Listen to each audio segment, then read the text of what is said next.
Today on Live with Lori, we've got shrimp and grits on the menu, and Lori peppers the congressman with questions.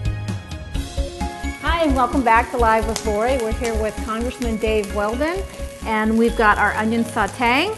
We've got our broth that's getting ready to boil, and we're going to add our grits in just a few minutes. And in the meantime, we've got some peppers that are cut up. We're going to drizzle those with olive oil, and we're going to blister them. Have you ever done that before?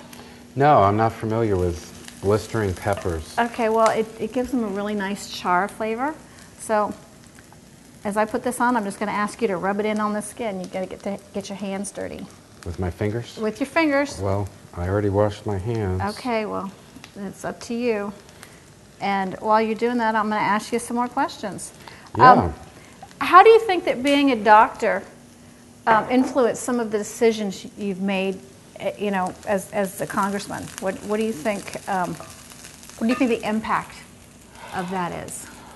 Well, I think being a doctor gave me good preparation for going into politics and being a congressman because, to be a good doctor, you have to listen to people. Right.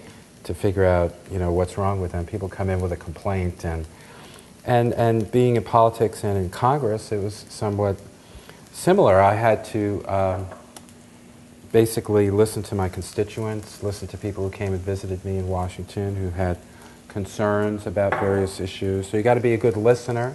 But I obviously ended up getting involved with a lot of healthcare policy issues when I was in Washington. Issues like vaccine safety was a big issue. You were one of the main proponents for getting the thimerosal out of the vaccines. Thimerosal. Yeah. Okay. Yeah, that was a mercury-containing preservative that was in the childhood vaccines that the pediatricians were using on the newborns in the nursery, and I was very concerned that they were getting exposed to too much mercury. Mercury is toxic. Right. And so I worked with the CDC and other agencies to get all that mercury taken out. Now, there's the big controversy over the vaccines and autism and right. I don't know if you've worked on that or if you've done any. Oh, I did a lot of work in that area.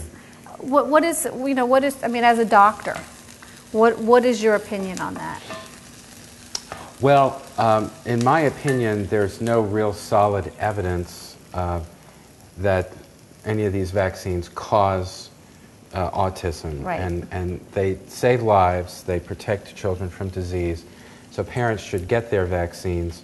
But I think we need more research. There are still a lot of parents that have questions about vaccine safety, and we really haven't had the kind of research that I'd like to see. I'm going to put these in the oven to broil. You want to make sure you watch them really closely because they will burn and blister very quickly. And when we're done with that, we're going to peel them. Great.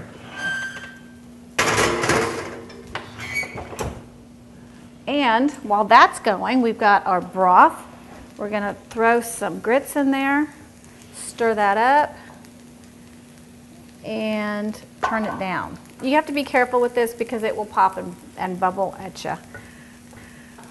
We've got tomatoes that we're going to throw in these onions. Oh, that sounds great. Yeah. So we're going to cut these up a little bit, and I'd like to hear some more, about some other things that you worked on that were health related in Congress. I mean, we've got the health care bill. Right. Right. How do you think that's going to affect your practice? Well, it should profoundly affect my practice, unless, of course, it's repealed or modified in the years ahead. What it's going to do, probably most importantly, is put millions of people into the healthcare system. And for what I do, I'm a primary care physician. I do general internal medicine. There's probably going to be a shortage of doctors, so it's going to create a lot of increased demand. Of course, one of the big concerns is with the federal government having serious financial problems and borrowing and basically being bankrupt, how are they going to be able to afford all of this health care for all of these people in the years ahead? And so it's a complicated issue. And for me as a primary care provider, now no longer in Congress, I have serious concerns about the future. But I mean, do you find that most physicians have the same concerns? Yeah, actually, a lot of physicians are so concerned that they're quitting. It's amazing. My doctor quit. Your doctor quit? Mm-hmm. Yeah, what's happened is reimbursement has been flat or going down from Medicare and Medicaid and some of the insurance programs, and a lot of doctors are seeing sort of a bleak future, and so they're retiring early is what's going on. No. That's, you know, I don't know how we solve these problems. They're tough. They're tough problems. We're going to dump these in here, and I'm going to have you stir that up. Doesn't that look pretty? It does, and I'm thinking it's going to be delicious. It's going to, and I'm going to check on these peppers real quick, see how they're doing. And, you know, we've been talking about, you know, all of these programs, and we've been talking about the cost to government. When we come back, we're going to see if Congressman Weldon can balance the flavors in the kitchen like he balanced the budget in 1998. So make sure you join us. When we come back, things really get soaring as Lori asks Congressman Weldon about his biggest accomplishments. On Live with Lori.